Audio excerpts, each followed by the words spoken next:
O Senhor esteja convosco. Ele está no meio de nós. Proclamação do Evangelho de Jesus Cristo, segundo São João. Glória a vós, Senhor.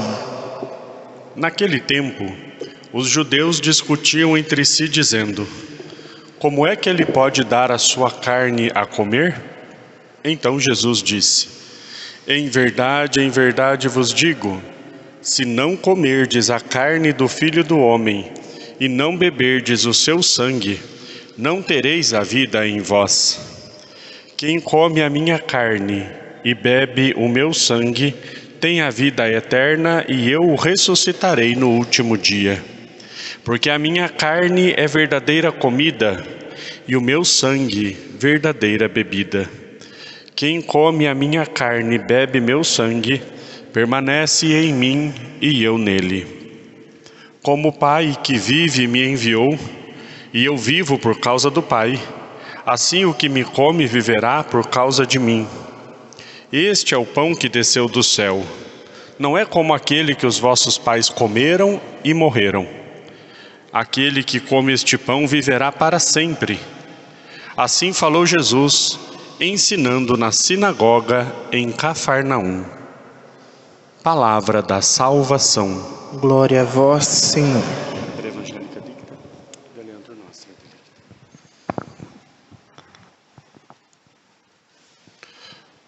Ó Maria concebida sem pecado, Rogai por nós que recorremos a vós. em nome do Pai, do Filho e do Espírito Santo. Amém.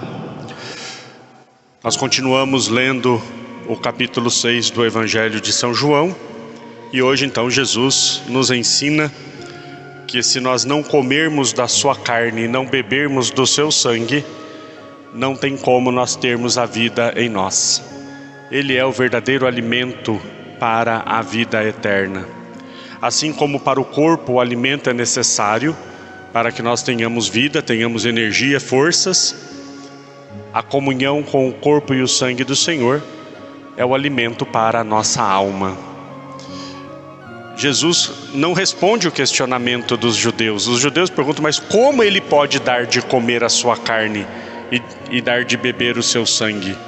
Jesus nem responde, ele já logo diz: se não comer e não beber, não terá vida.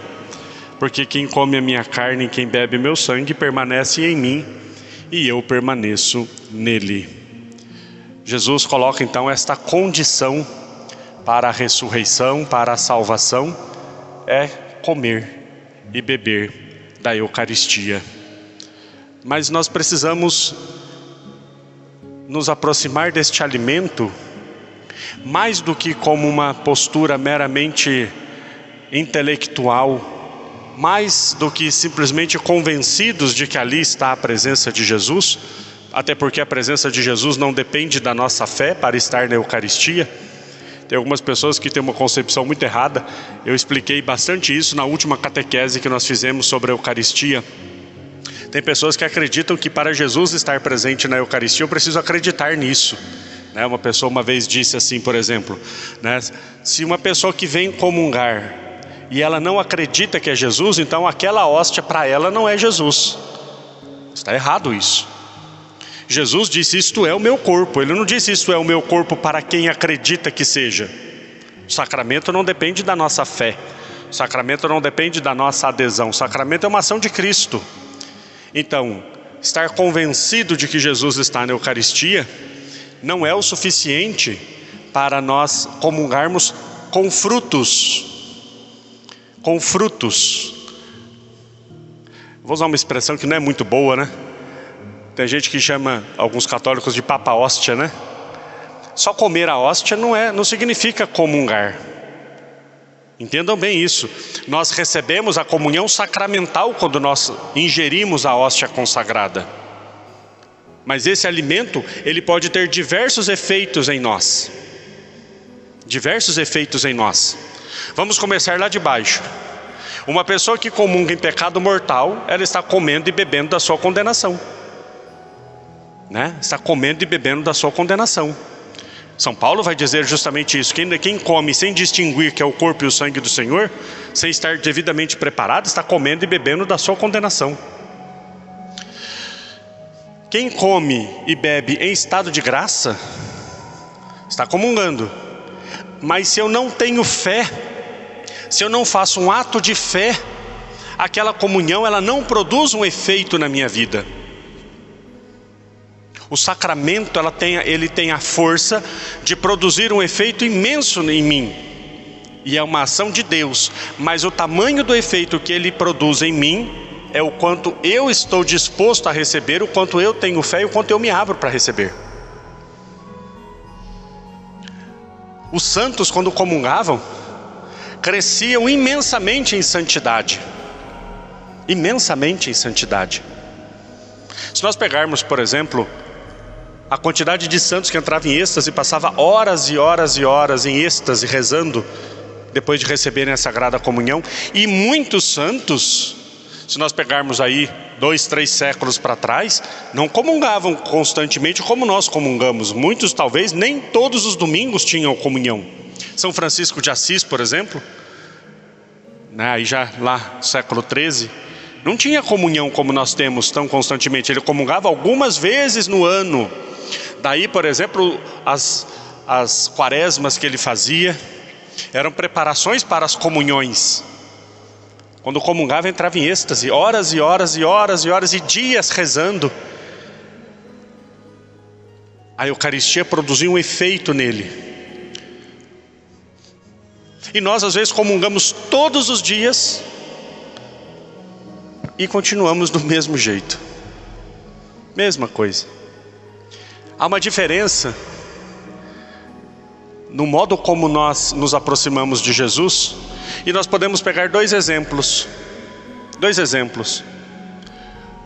Os soldados que crucificaram Jesus, eles tocaram no corpo de Jesus. Tocaram o corpo de Jesus. E tocaram diretamente no corpo de Jesus, ele estava nu. Tocaram no sangue de Jesus, saíram todos ensanguentados. Mas não produziu nada na vida deles, não tinham fé. A mulher que sofria de fluxo de sangue tocou na beira do manto de Jesus, lá da túnica de Jesus. Tocou na beira da túnica de Jesus e foi curada, porque ela tocou em Jesus com fé. Com fé. Essa é a diferença quando a comunhão produz em nós um efeito de santificação, de crescimento espiritual, de avanço na vida cristã, ou quando eu passo a vida inteira comungando e continuo do mesmo jeito.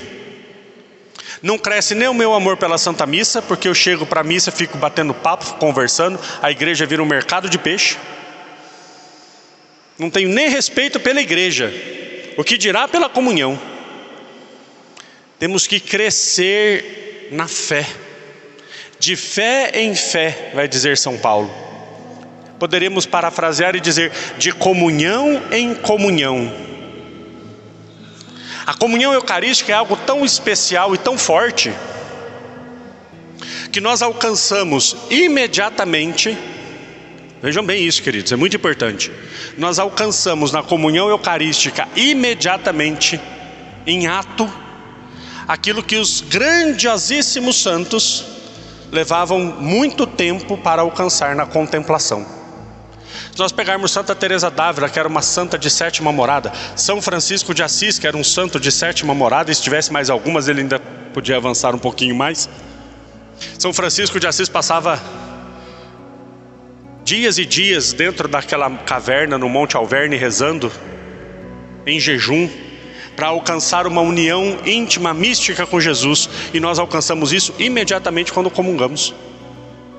O que os grandes santos alcançavam com muito tempo de mística e contemplação, nós temos imediatamente quando nós comungamos nosso Senhor. E o que nós fazemos com isso? Quando nós recebemos Jesus Cristo na Eucaristia, como é que nós voltamos para o nosso lugar? Como se dá os minutos seguintes enquanto Jesus ainda está fisicamente dentro de mim? Até essa presença se tornar espiritual. Depois que a hóstia se dissolve, a presença se torna espiritual, mas enquanto isso ela está fisicamente dentro de mim. Qual é a minha preocupação quando eu volto para o banco? Graças a Deus, pelo menos durante a semana nós não temos, mas é pegar o folheto da missa e ficar olhando, é bater papo com quem está do meu lado. O que eu faço com Jesus dentro de mim? Quem come a minha carne e bebe meu sangue permanece em mim e eu nele. A comunhão é uma união tão íntima com Jesus que nós nos tornamos outros Cristos. Outro Cristo. Quando nós comemos um alimento comum, o nosso corpo digere aquele alimento e o alimento se torna parte do nosso corpo. Quebra, vira enzimas, vira vitaminas, cai na corrente sanguínea, o alimento se torna parte de nós. Quando nós comungamos o corpo de Cristo, nós nos unimos a Ele, porque Ele é muito maior do que nós. Nós nos unimos ao Senhor ressuscitado. Por isso, meus queridos irmãos e irmãs, não percamos a graça da comunhão. Adoremos Jesus em nós. Adoremos o Senhor que se dá a nós com tanta misericórdia, com tanto amor. Comunguemos com fé. Lembremos, nós vamos tocar o Senhor. Aquela mulher, repito, aquela mulher com fluxo de sangue, uma única vez que ela tocou na barra da roupa de Jesus, ela foi totalmente curada. E eu comungo todos os dias. Eu estou tocando em Jesus ou estou esbarrando nele? Ou estou tocando sem fé como os soldados que o crucificaram tocaram nele sem fé, mas não se converteram porque aquilo para eles não tinha importância nenhuma. Comunguemos com fé, comunguemos com amor, porque ali está o nosso Salvador. Louvado seja nosso Senhor Jesus Cristo. Para sempre seja louvado.